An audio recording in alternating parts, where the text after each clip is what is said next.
Samantha Scheibe and her mother, Hope Mason, described George Zimmerman as alone, depressed, and fascinated by guns.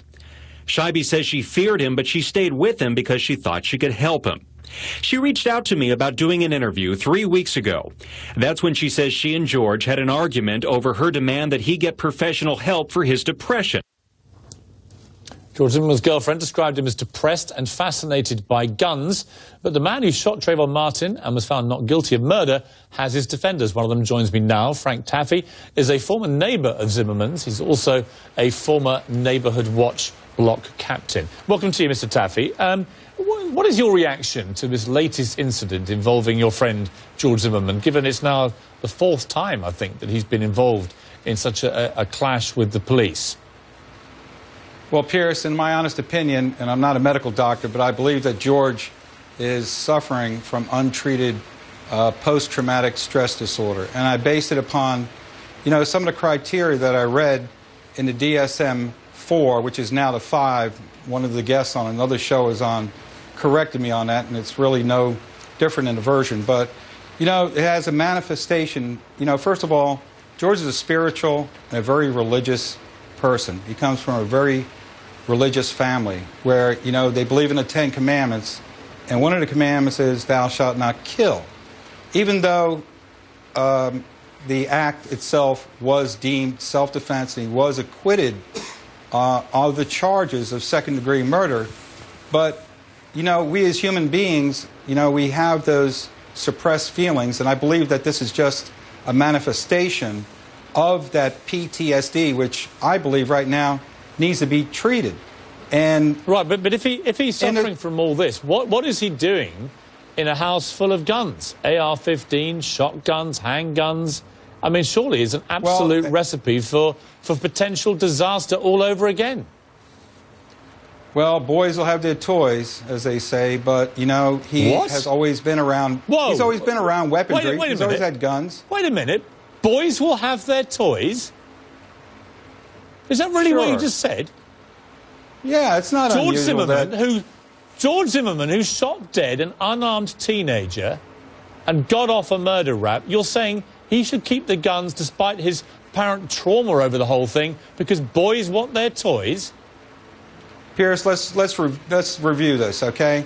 He was acquitted of all charges. Why don't you review what you just said and think very carefully about what you just said, I just did. Boys and their toys? It's a hobby. People have hobbies and toys. He is not in any violation of any law. Mr. TAAFFE, guns are not toys. It's a cliche, Piers. It's a cliche, okay? It's not an a old cliche. slogan. It's not an old slogan. What? Guns are not toys. AR-15s are not toys. I understand how grave the situation was, okay? Why do you trivialize it by describing guns as toys? It's not trivialized. It's just a cliche, Piers. Roll with it, okay? How would you feel if Trayvon Martin's parents are watching this very show tonight, as they may well be, and they hear you as George Zimmerman's good friend apparently defending him by saying boys need to use their toys? A Second Amendment right to carry any amount of weaponry he wants. He has not been convicted of any charges. And you can have even though you yourself, it has nothing to do with it does actually, sir. With respect, the facts are what you have told me. Assuming, I'm just asking you this: assuming that you know George Zimmerman as well as you claim to, if I may finish my question, assuming that you know him as well as you claim to, your opening statement to me was that you believe George Zimmerman is so traumatized by killing somebody that he may be suffering from post-traumatic stress disorder. And I asked you on that basis, why should he be in a room full of guns? Piers, he has not discharged a weapon. And these women, who I deem to be opportunistic, and part of the PTSD is that he's extremely vulnerable at this point of his life, okay? And, you know, with this untreated PTSD, he's just been through... The women around him may also argue very strongly that they too are vulnerable around George Zimmerman, who you say has post-traumatic stress disorder, treats guns like toys, and there seems to be a familiar pattern of him threatening these women. It's a cliche. Threatening these women listen to with my his words, toys. please. Please, listen to my words and I'll listen to you, okay? Yeah, it's just a cliche. He has not violated any codes, okay? Anybody who wants to bear arms can bear as many arms. It's plural. The right to bear arms. It doesn't say right to bear arm, does it? Have you read the Second Amendment? Does it say right to bear arm? How many? Meaning that, yeah, how many?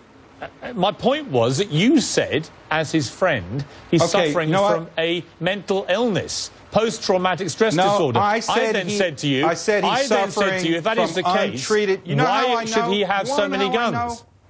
Okay, let's take the event, the life-changing event, the trauma that he has just experienced, okay? He's on his way out to Target, and next thing you know, he's living his life on the run, and he's got quite a few people after him, okay? Because they believe that he murdered, as you call it, an unarmed teenager. Okay? Yeah. Pierce, that's what he did. The facts in the case were proven beyond a reasonable doubt, okay? Let's talk facts and evidence here. You want to talk about the acquittal, which is still very bitter in the minds of a lot of Americans. And you know what? I'm feeling that resentment.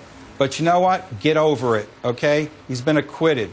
The man is now suffering from PTSD, a life-changing event, a trauma that was experienced. And in the DSM IV, which I read earlier tonight, which states that, you know, it takes place in and around 4 months. That's the interval.